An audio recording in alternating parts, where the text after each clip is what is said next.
అందరికీ నమస్కారం. శ్రీనివాస్ చెప్పే కథలకు మీ అందరికీ స్వాగతం. ఇప్పుడు మనం వినబోయే ఒక కామెడీ కథ ఫస్ట్ పేషెంట్. రచన వియోగి గారు. మరి కథలోకి వెళ్దామా? డాక్టర్ ధర్మరాజు కొత్తగా ప్రాక్టీస్ పెట్టాడు. ఒక షాపు అద్దెకి తీసుకుని దాన్ని తనకు అనుకూలంగా మార్చుకుని పెద్ద బోర్డు పెట్టి క్లినిక్ ఓపెన్ చేశాడు. రోజు 2 పూటలా వస్తున్నాడు, కానీ ఒక్క పేషెంట్ కూడా రావటంలా. కారణం, ఆ ఏరియాలో అప్పటికే బాగా పాతుకుపోయిన 4 డాక్టర్లు ఉన్నారు. వాళ్ళు అక్కడ సుమారు 15 సంవత్సరాలుగా ప్రాక్టీస్ చేస్తున్నారు. అందువలన ఏ పేషెంటు ఇతని దగ్గరికి రాలేదు. దాంతో బాగా టెన్షన్ పడుతున్నాడు. ఈగలు తోలుకుంటూ ఆవలిస్తూ కొనికిపాట్లు పడుతున్నాడు. ఆ రోజు సాయంత్రం పుస్తకం చదువుతూ అలాగే నిద్రలోకి జారుకున్నాడు. ఎవరో వచ్చి డాక్టర్ గారు అని అరుస్తుంటే మెలకు వచ్చింది. ఎదురుగా ఒక పేషెంట్, అతని తాలూకా మనిషి పిలుస్తున్నారు. కళ్ళు నులుముకుని టైం చూసుకున్నాడు. రాత్రి 11:30 దాటింది. మామూలుగా 9:30 కల్లా క్లినిక్ మూసేసి వెళ్ళిపోతాడు. నిద్రపోవటం వలన ఆ రోజు ఆలస్యం అయింది. పేషెంట్ ఎదురుగా కూర్చుని ఉన్నాడు. పేషెంట్ను చూసి బ్రహ్మానందపడిపోతూ అతనికి స్వాగత సత్కారాలు చేశాడు. అక్కడ దేవుని పటానికి ఉన్న గంధం, ప్లాస్టిక్ దండ తీసి అతనికి వేశాడు. ఆ పేషెంట్ బావురుమన్నాడు. ఎందుకు ఏడుస్తున్నావు అని అడిగాడు. మా వాళ్ళు వేయవలసిన దండం ముందుగా మీరు వేస్తుంటే ఏడుపు రాదా అని అతను అడిగాడు. అయ్యో, నా ఉద్దేశం అది కాదు. నా క్లినిక్కి వచ్చిన మొదటి గొప్ప అదృష్టవంతుడు అని సన్మానించాను. ఇంతకీ నీ పేరేమిటి అడిగాడు ధర్మరాజు. నా పేరు అమృతరావు. ఈయన మా పక్కింటి ఆయన. ఈయన పేరు మృత్యుంజయరావు. నాకు తోడొచ్చాడు అని చెప్పాడు. అవును, ఈ ఏరియాలో ఎంతోమంది డాక్టర్లు ఉన్నారు కదా, నా దగ్గరికే రావాలని నీకెందుకు అనిపించింది కుతూహలంగా అడిగాడు. అదేం ప్రశ్న సార్, డాక్టర్లు అందరూ ఇళ్లకు వెళ్ళిపోయి చాలాసేపు అయింది. మీ క్లినిక్ ఒకటే తెరిచింది, అందుకని వచ్చాం అని వెంటనే మృత్యుంజయరావు చెప్పాడు. Very good. ఇంతకీ కంప్లైంట్ ఏంటి బాబు అని అడిగాడు ధర్మరాజు. మేం చెప్పండి మీరు తెలుసుకోలేరా అని మృత్యుంజయరావు అడిగాడు. అదేమి పెద్ద కష్టం కాదు మాకు, కాకపోతే అది మీకే కష్టం చెప్పాడు. మాకేం కష్టం డాక్టర్ గారు, ఎంతో ప్రయాస మీద అడిగాడు అమృతరావు. సింపుల్, అన్ని బ్లడ్ టెస్టులు, అన్ని స్కానింగ్లు చేయిస్తాను. వాటిలో చచ్చినట్టు ఏదో ఒక జబ్బు బయటపడుతుంది, ఆరోగ్యవంతులకు కూడా. ల్యాబ్కి టెస్టులు రాద్దామన్నట్టు పేడ అందుకున్నాడు. అయితే పోయేది మేమే కదా మృత్యుంజయరావు అన్నాడు. పోవటం ఏమిటి గాబరాగా అన్నాడు అమృతరావు. అంటే ఆరిపోయేది మనమే కదా అని నా ఉద్దేశం చెప్పాడు మృత్యుంజయరావు. డాక్టర్ గారు, మీరు నాకు అర్జెంటుగా 2 ఇంజక్షన్లు ఇవ్వాలి, నాకు ఊపిరి ఆడటం లేదు అమృతరావు అన్నాడు బాగా ఆయాసపడుతూ. అరే, నీకేమి ఇవ్వాలో ఏమి ఇవ్వకూడదో నేను కదా డిసైడ్ చేయాల్సింది. నీ కంప్లైంట్ చెప్తే చాలు కోప్పడ్డాడు డాక్టర్ ధర్మరాజు. టైం వేస్ట్ ఎందుకని చెప్తున్నాను. నాకు డెకడ్రాన్, డెరిఫిలిమా ఇంజక్షన్లు ఇస్తే చాలు పేషెంట్ అమృతరావు చెప్పాడు బుస కొడుతూ. అరే, నన్ను పరీక్షించనివయ్యా బాబు అంటూ స్టెత్ తీసుకొని అతని గుండెల మీద పెట్టాడు డాక్టర్ ధర్మరాజు. ఇలాంటి పిచ్చి పనులు చేస్తారనే నాకు కొత్త డాక్టర్ల దగ్గరికి పోవడం ఇష్టం ఉండదు. ఈ మృత్యుంజయుడే మీ దగ్గరికి తెచ్చాడు అమృతరావు విసుక్కున్నాడు. ఏం చేయను, డాక్టర్లంతా కట్టగట్టుకుని ఇంటికి వెళ్ళిపోయారు. జనరల్ హాస్పిటల్కి తీసుకుపోదాం అనుకుంటే మనకి డాక్టర్ ఆపద్బాంధవుల్లా దొరికారు. ఈ హాస్పిటల్కి పోయిన ఎమర్జెన్సీ ట్రీట్మెంట్ వెంటనే ఇస్తారని నమ్మకం లేదు అని మృత్యుంజయరావు గట్టిగా చెప్పాడు ఫ్రెండ్కి. అయితే ఇలా ఎంతసేపటి నుంచి ఉంది అని డాక్టర్ ధర్మరాజు అడిగాడు. సాయంత్రం నుంచి ఉంది. మందులు నేను వేసుకున్నాను, తగ్గిపోతుందిలే అని నెగ్లెక్ట్ చేశాను. అన్నం తిన్న తర్వాత ఎక్కువైపోయింది. ఇంకా విధి లేక ఇతగాడి డొక్కు బండి ఎక్కొచ్చాను అమృతరావు బాగా ఆయాసపడుతూ చెప్పాడు. డాక్టర్ ధర్మరాజు అతని వంక చూశాడు. శాల్తీ బక్క పలచగా ఉన్నాడు. 50 సంవత్సరాలు ఉండొచ్చు. మొహంలో ప్రేతకళ ఉంది. మొహం నీల వర్ణంలో మారుతోంది. ఇంజక్షన్లు ఇస్తే ఏమన్నా అయితే తన తలకు చుట్టుకుంటుంది. అసలే కొత్త ప్రాక్టీసు, మొదటి పేషెంటు. ధర్మరాజుకి బాగా కంగారుగా ఉంది. అయ్యా మృత్యుంజయరావు గారు, మీ అమృతరావు గారిని అర్జెంటుగా మన పెద్ద ఆసుపత్రికి తీసుకుపోండి, లేదా మీ దగ్గర డబ్బులుంటే మాయించి ప్రైవేట్ ఆసుపత్రికి తీసుకుపోండి సలహా ఇచ్చాడు. ఏ, మీరు డాక్టర్ కాదా, మీకు చేత కాదా అడిగాడు మృత్యుంజయుడు నిర్మోహమాటంగా. ఇంత రాత్రిపూట రిస్క్ ఎందుకండి, అదే హాస్పిటల్లో అడ్మిట్ అయితే ఏ ట్రీట్మెంట్ అయినా వాళ్ళు ఇస్తారు చెప్పాడు భయపడుతూ. ఇంజెక్షన్లు ఇవ్వటం రాదా సార్ అని అడిగాడు అమృతరావు ఆయాసపడుతూ ప్రయాసతో. కోపం వచ్చింది డాక్టర్ ధర్మరాజుకి. రాక కాదు, అవి ఈ టైంలో దొరకాలి కదా. ఎక్కడ దొరుకుతాయి? పెద్ద ఆసుపత్రి ఎదురు మెడికల్ షాపులు ఈ టైంలో కూడా తెరిచుంటాయి. పోయి తెస్తాను మృత్యుంజయరావు అడిగాడు. వాటి కోసం పోయేటప్పుడు మీ ఫ్రెండ్ను కూడా అక్కడికి తీసుకుపోవాయా బాబు అని విసుగ్గా అన్నాడు డాక్టర్ ధర్మరాజు. ఈ చల్లగాలికి నేను పోను సార్, నాకు ఎక్కువ అవుతోంది మొండికేశాడు అమృతరావు. నేను ఇంటికి వెళ్ళే టైం ఏంది, మీరు వెళ్తే.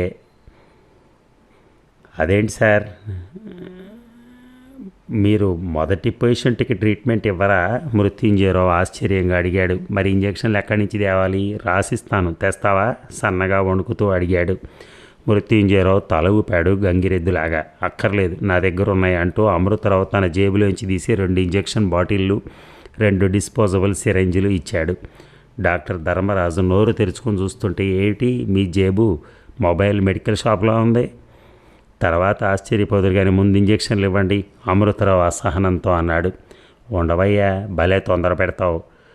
బీపీ చూడండి డాక్టర్ ధర్మరాజు అన్నాడు బీపీ మిషన్ దుమ్ము దులుపుతూ. సార్, మీరు ఫార్మాలిటీలన్నీ పూర్తి చేసేసరికి మీ మొదటి పేషెంట్ పైకి పోయేటట్టున్నాడు. అది మీ క్లినిక్కి శోభనివ్వదు అని మృత్యుంజయుడు ఆందోళన పడుతూ అన్నాడు. అయితే ఈ టేబుల్ మీద పడుకోబెట్టు, ఇస్తాను చెప్పాడు డాక్టర్. సార్, నేను పడుకోలేను, కూర్చునే ఉంటాను అమృతరావు చెప్పాడు. పేషెంట్ నాన్ కోఆపరేట్ చేస్తున్నాడు. ఇది ఏమన్నా ప్రతిపక్ష పార్టీలో సభ్యుడా అని డాక్టర్ ధర్మరాజుగా అడిగాడు కంగారు పడుతూ. డాక్టర్ గారు, పేషెంట్ పడుకోకున్నా కూడా ఇంజెక్షన్ ఇవ్వచ్చు అనుకుంటాను, ఆలోచించండి మృత్యుంజయుడు అన్నాడు. గుర్తొచ్చింది, చేతులకు ఇస్తాను అంటూ సిరంజి తీసుకుని ఒక మందు బాటిల్ తీసుకుని ఇంజెక్షన్ లోడ్ చేశాడు. స్పిరిట్లో ముంచిన దూది అతని జబ్బలకు పూశాడు. ఇంజెక్షన్ ఇద్దామంటే డాక్టర్ గారి చెయ్యి వణుకుతోంది గాబరాగా. ఏం సార్, మీ చెయ్యి వణుకుతోంది, మీకు నరాల జబ్బుందా అమృతరావు అడిగాడు. కాదు, చలికి కొంచెం షేక్ అవుతోంది. ఓయి మృత్యుంజయ, కొంచెం నా చెయ్యి గట్టిగా పట్టుకో అడిగాడు డాక్టర్. మృత్యుంజయుడు డాక్టర్ గారి కుడి చేతిని కొంచెం గట్టిగా పట్టుకున్నాడు. ఈసారి అమృతరావు భయపడుతున్నాడు, తీసుకోవాలా వద్దా అని. స్టడీ కథలకు ఇస్తాను ధర్మరాజు ధైర్యంగా అతని జబ్బకు గుచ్చాడు. అప్పా అని గట్టిగా అరిచాడు మృత్యుంజయుడు. ఏమైంది కంగారుగా అడిగాడు డాక్టర్. కాలుకి చీమ కుట్టింది అని చెప్పాడు మృత్యుంజయుడు.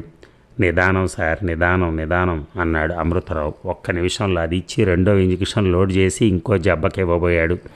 చెయ్యొదులు, నాకు ఇబ్బందిగా ఉంది మృత్యుంజయుడికి చెప్పాడు. జాగ్రత్త సార్, మీ మొదటి పేషెంట్కి 2వ ఇంజెక్షన్ ఇస్తున్నారు వార్నింగ్ ఇచ్చాడు మృత్యుంజయుడు. నన్ను భయపెట్టద్దు, ఒక నర్సును పెట్టుకుంటే బాగుండేది, ప్రాక్టీస్ పెరిగిన తర్వాత చూద్దాం అనుకున్నాను. ముందు ఇంజెక్షన్ ఇవ్వండి సార్, ఎంతసేపు ఇలా కదలకుండా కూర్చోవాలి అమృతరావు అరిచాడు. ఇస్తున్నాను అంటూ కంగారులో గబుక్కున పొడి చేశాడు. అబ్బా అంటూ అమృతరావు కుర్చీలో వెనక్కి వాలిపోయాడు.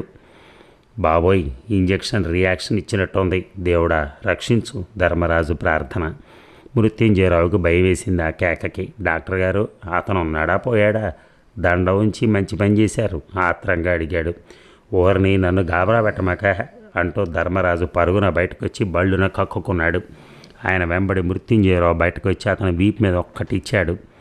ఆ తర్వాత డాక్టర్ ధర్మరాజు లోపలికి వచ్చి పేషెంట్ నిశ్చలంగా కుర్చీలో ఉండటం చూసి కంగారపడి మృత్యుంజయుడితో, బాబు నీకు పుణ్యం ఉంటుంది, ఏదైనా వెహికల్ తెచ్చి తన పెద్ద ఆసుపత్రికి తీసుకుపో అన్నాడు. ఎందుకు? పోస్ట్ మార్టంకా?